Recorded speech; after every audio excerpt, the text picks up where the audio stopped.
Thanks everybody for joining today. This is the first of many in our Open Haus series, where we deep dive into different measurement topics, kind of demystify the way people are thinking about the world of measurement, and really helping explain things, from a 101 level to a 201 to a 301 at every phase of the measurement journey.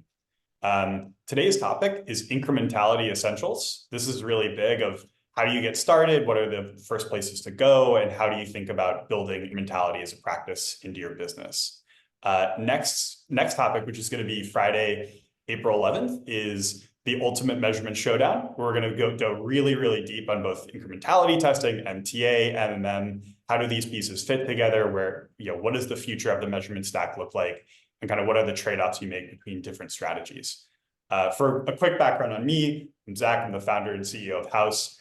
Before this, I was a product manager at Google. I led advanced analytics and attribution at Google, and I've been very deep in the world of measurement and incrementality for about 10 years now. Olivia, who's joining me, leads strategy at Haus. Before this, she built out amazing growth initiatives and focused on incrementality as a lead of growth at both Netflix and Sonos. So with that, kind of getting started, Olivia, how have you seen people use the term? Like, what is incrementality? How have you seen people use the term? What does it mean to you personally? Yeah, at its core, and happy to be here. This is fun. Yeah. At its core, incrementality is really the idea of establishing causation. So a lot of what you see in the world of marketing measurement is built on correlation. And Zach, you love to give the coffee shop analogy of, I walk into a coffee shop and there's a sign right at the register promoting a cappuccino. I order a cappuccino.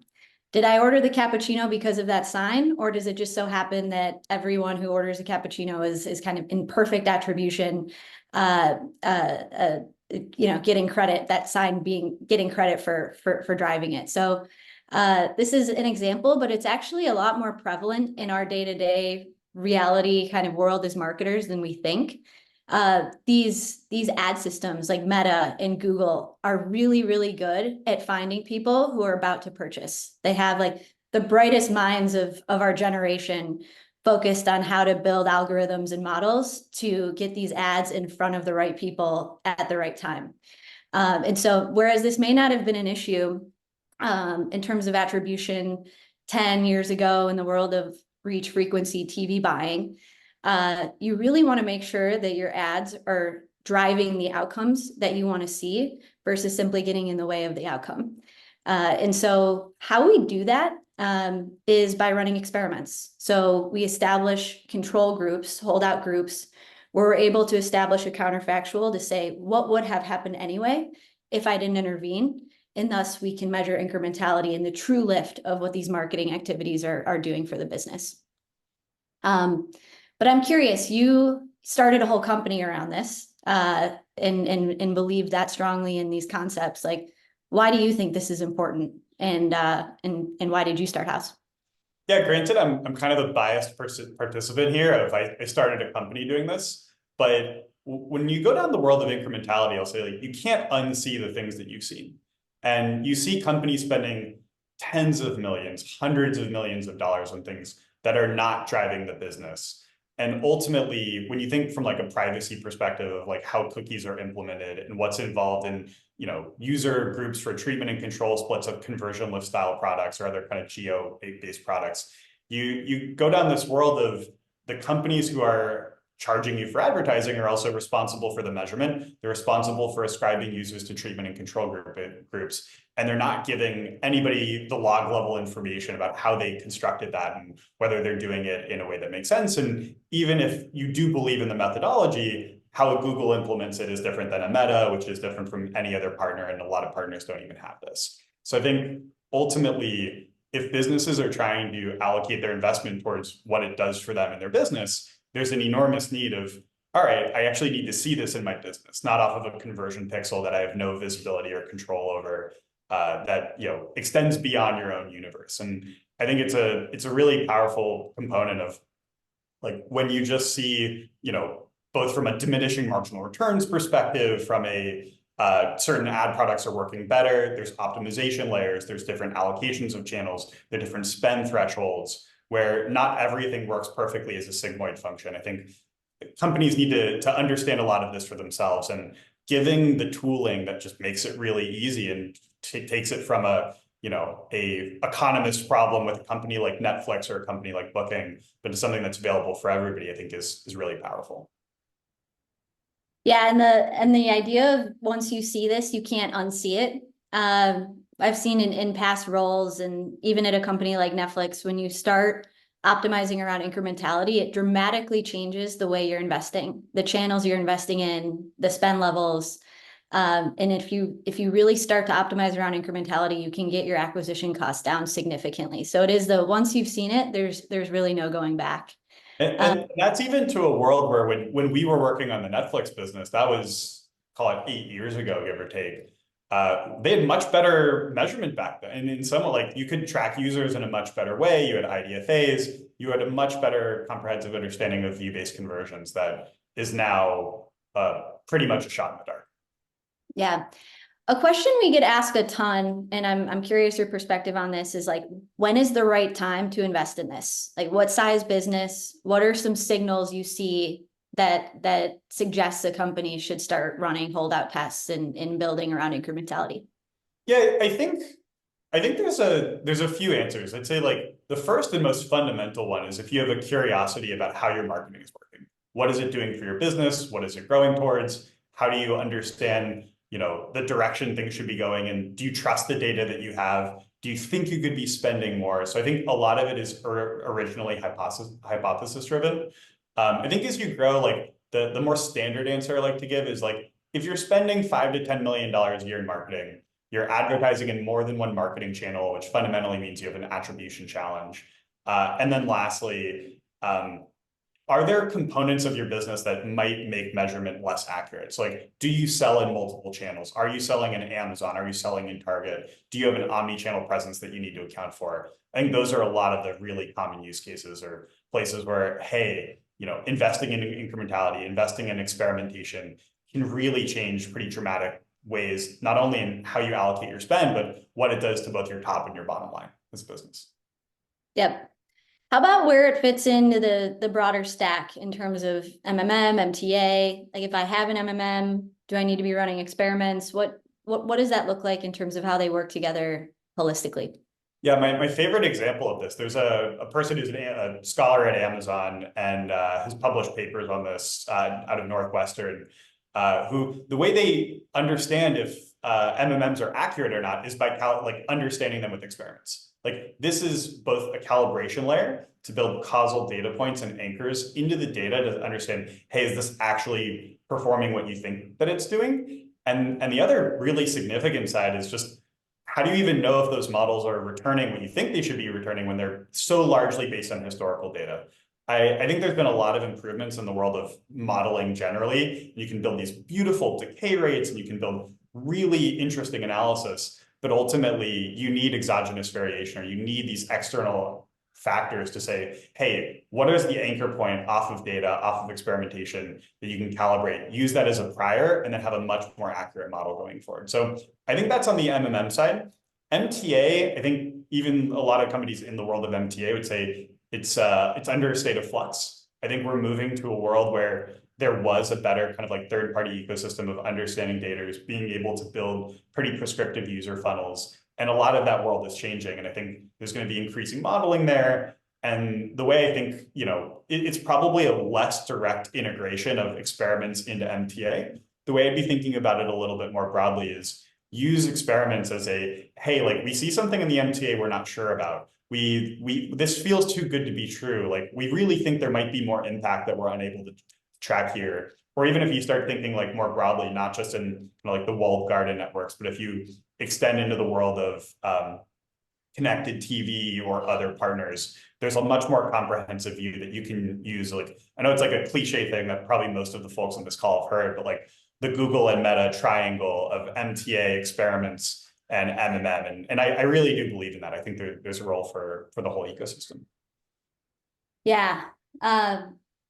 On the when it's the right time, it's super interesting because I like to say that having an incrementality problem is like a luxury. Like when you're a growing business and you're doing really well organically, it's actually the most important time to rethink your measurement. We saw this time and time again at a business like Netflix, a business like Sonos. When you're hearing about these brands in the day-to-day life and in your real world, it means that paid media has to work that much harder. It has to work harder on top of that baseline, and again, having that type of organic demand gives Meta and Google a lot of users to show ads to in order to kind of claim credit on.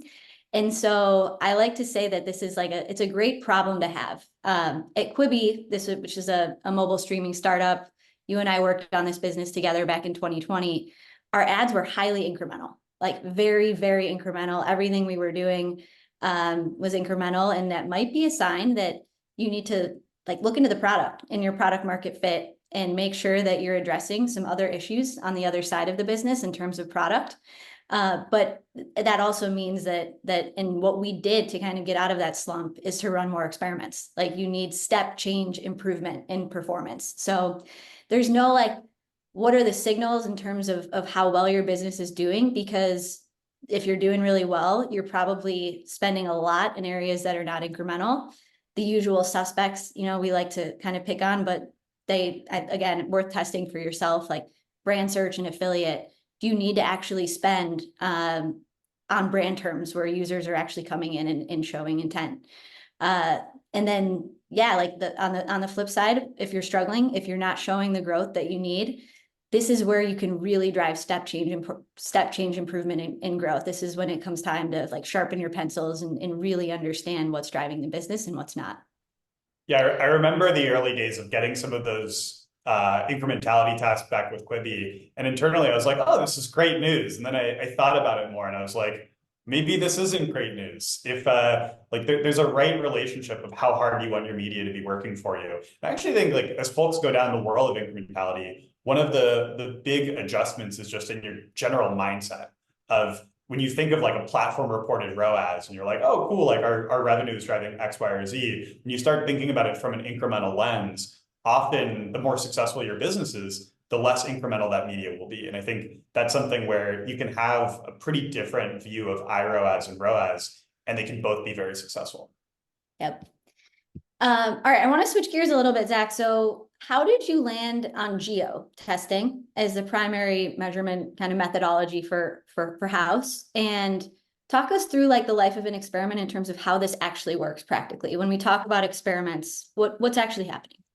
Yeah, so I'll talk about geo a little bit, and then I'll kind of like dig into like what happens when you run a test, either with Haus or with a good platform trying to do this type of work. So in terms of geo, it is a resolvable identifier you can have that is cross networks that fundamentally is interwoven both with kind of like small businesses, political advertisers, like the ability to have a form of targeting at a geo granularity is fundamental to the advertising ecosystem.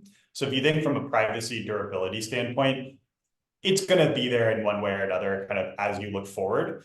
We at Haus actually have other causal estimation techniques as well. The issue is in any of these models, it's about a signal to noise ratio. It's about statistical power. It's about perceived confidence intervals and kind of like precision around what you're doing. And geo experimentation, or kind of like almost think about medicine of randomized control trials, gives you a lot more power than some of these other techniques. So like just fluctuating spend up or down, having on-off periods. If you don't understand the power before that test, you have no idea if it was an effective test or not. Like ultimately in every business, you're trying to understand, does this work for me? Because for some businesses, you can go dark for a week and get the power you're looking for. For other businesses, like if you're Pepsi as an example, they could go dark for a week and like there's a lot of momentum and inertia behind their business where they might not see it potentially for a longer period of time. And how do you kind of build all of that in with post-treatment windows and all of the things that could go into it? There's just so much there. And I think geo-testing, like if you move to a world where it's easy to implement, it's easy to experiment, you have very clear trade-offs of how long are you running for, what is the power, how much do you need to spend to get different levels of confidence. It's a really novel approach, and it's something that makes a lot of sense. And I think like, so that's kind of like the why. That's a lot of the background of like there's a privacy durability component, there's a practicality component, there's a powering component. But then you go into like, all right, well, how do I do this stuff well? This is one of the things that was really kind of challenging in the past. When I started working in the world of geotesting, like way back, in the Netflix days, we would do match market testing. You would just say, oh, let's do something in these 5 regions, let's do something else in these other 5 regions. Modeling has gotten quite literally thousands of times better since then.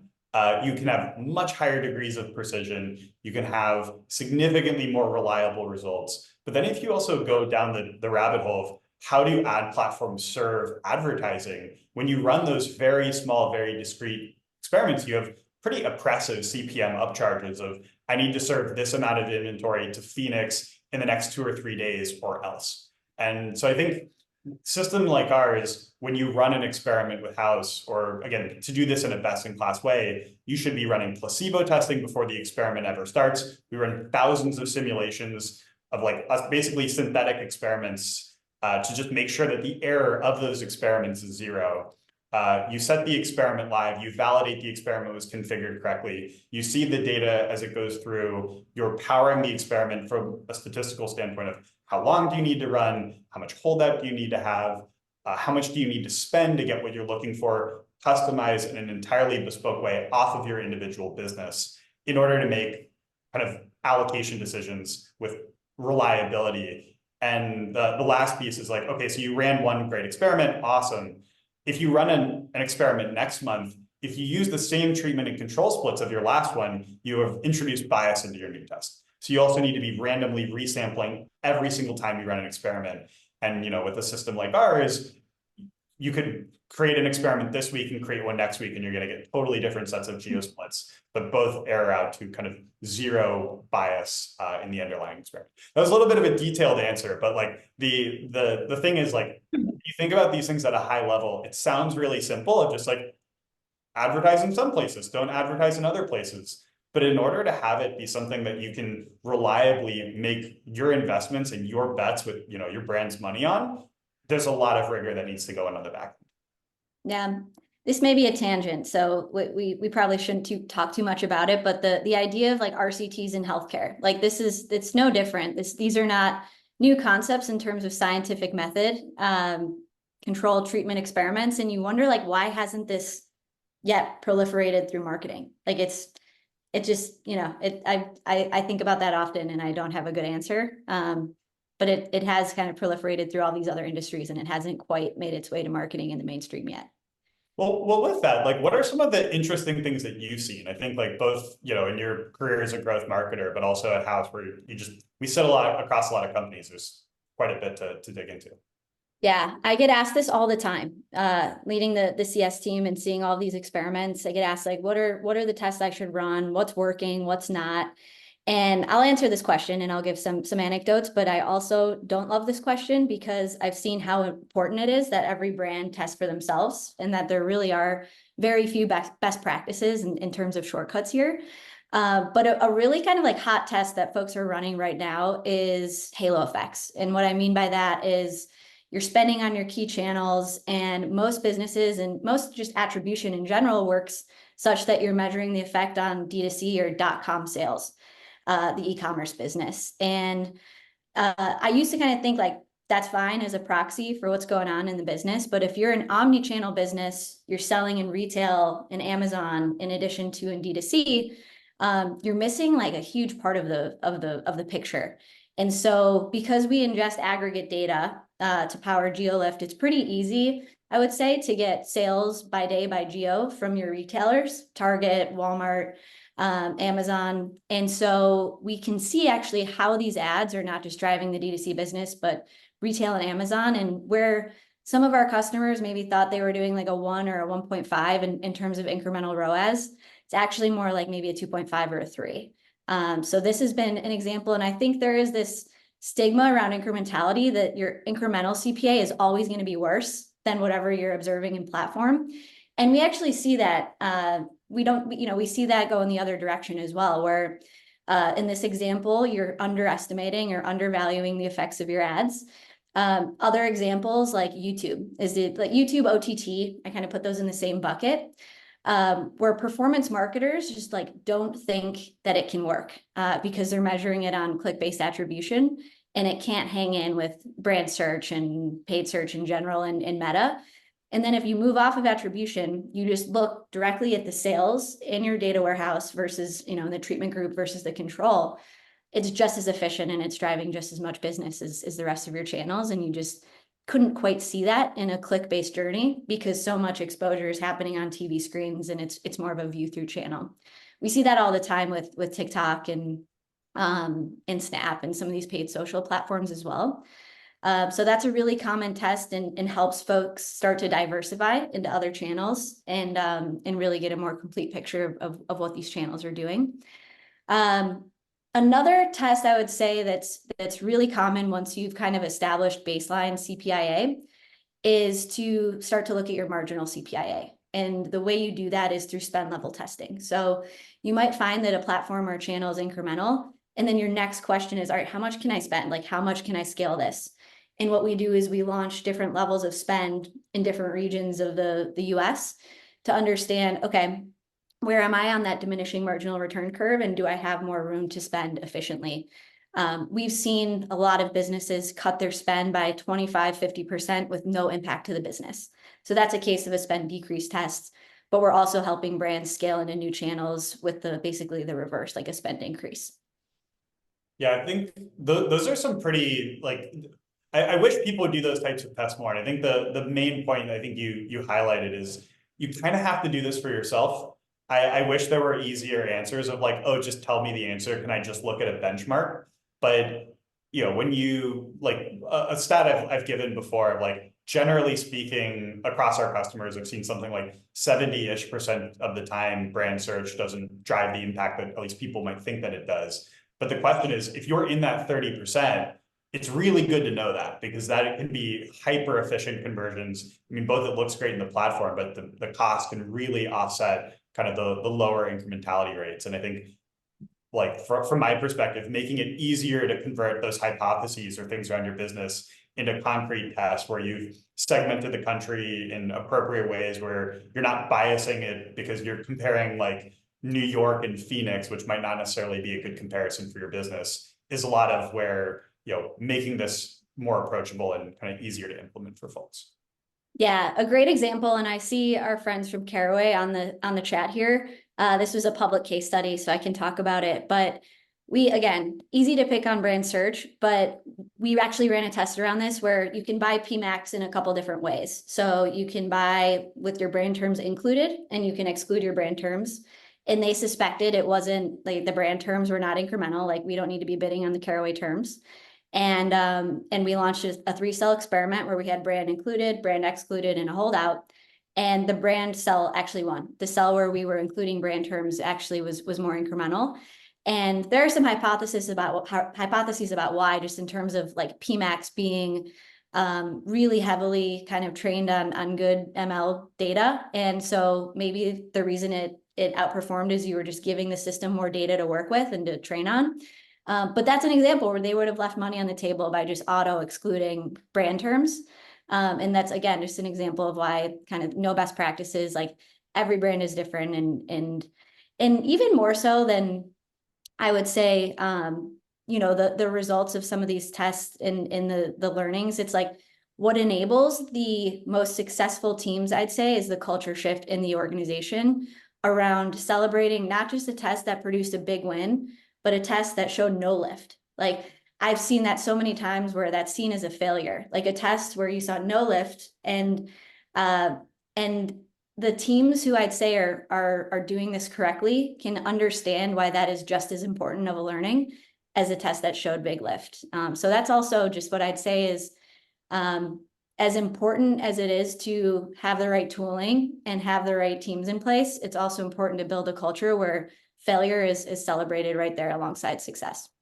Yeah, I think useful information should never be considered a failure. I think ultimately, you know, everybody wants to demonstrate that their marketing is going well and is driving to the top line of the business, but also understanding where marketing is not driving top line of the business gives you an arsenal of capital to be spending in other places. And I think those are some of the things that folks don't think about quite as much. And just going back to your PMAX thing really quickly, as a former ad product targeting, PM in Google Ads, I can assure you it's because of the conversion optimization.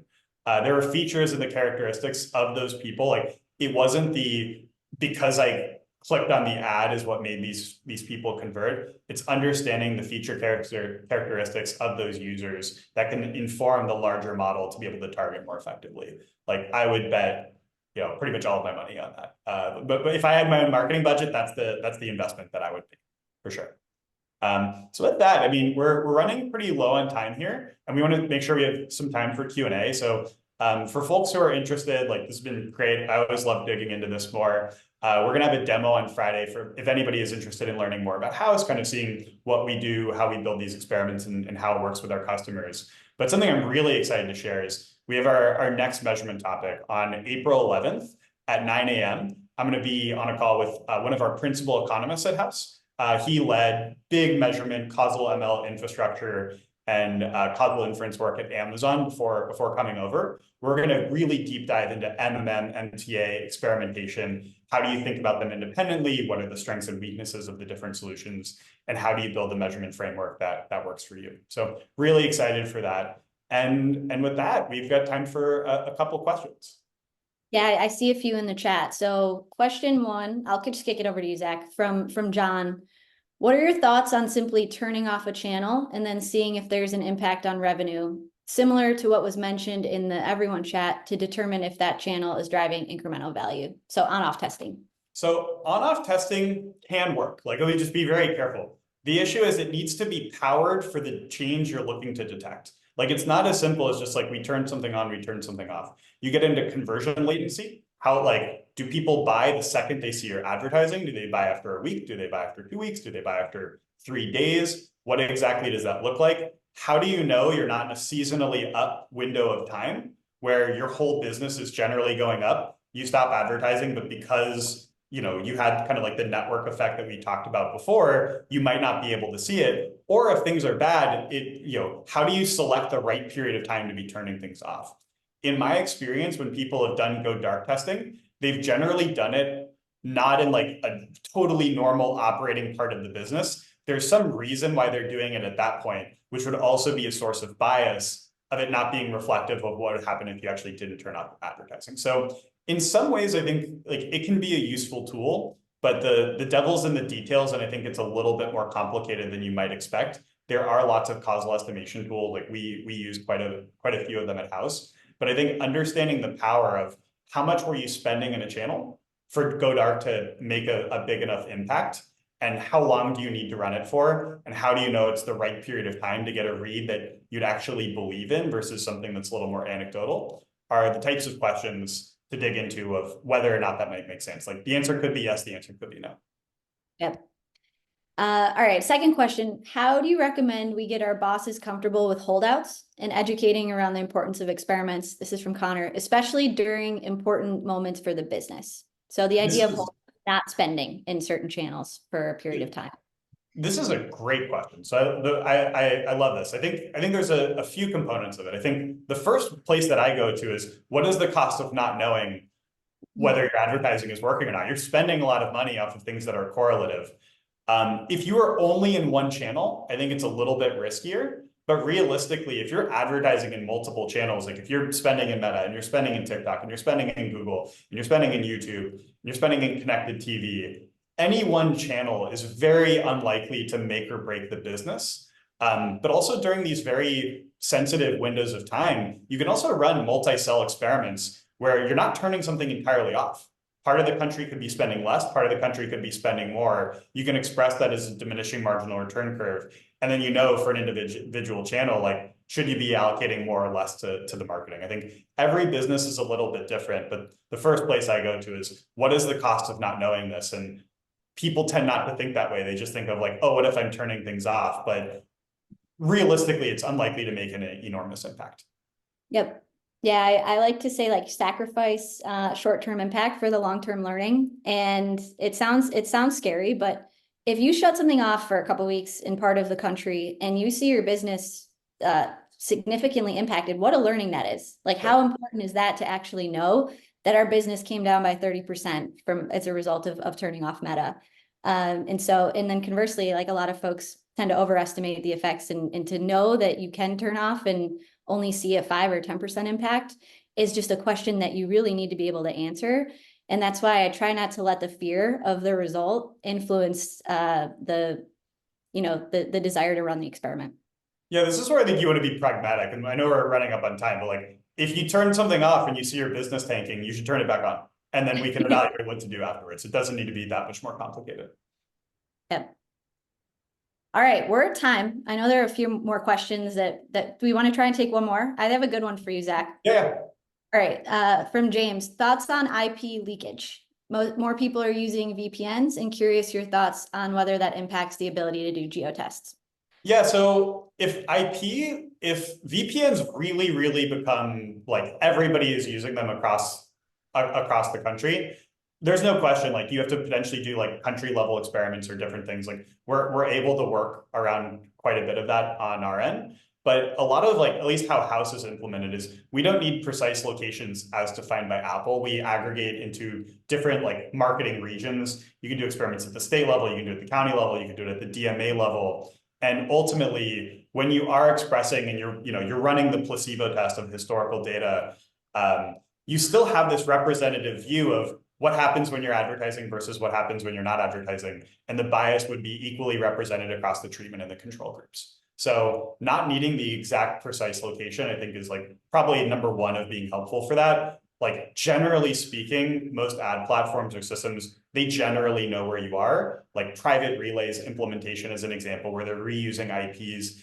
in different cities or kind of like different DMA kind of locations. All of that would be compatible with a system like Haus. But I think it's the idea of like how bias is treated equivalently across treatment and control is probably the most important part of, in a world of ad measurement where you're not able to track everybody perfectly, which would be ideal. It's a very reasonable trade-off combined with MMM, MTA, and kind of some of the other measurement tools.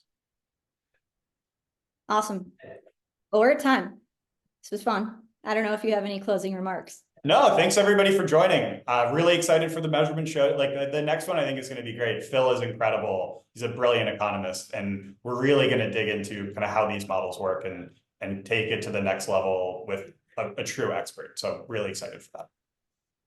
Awesome. Thanks Thanks everyone. everybody. Bye.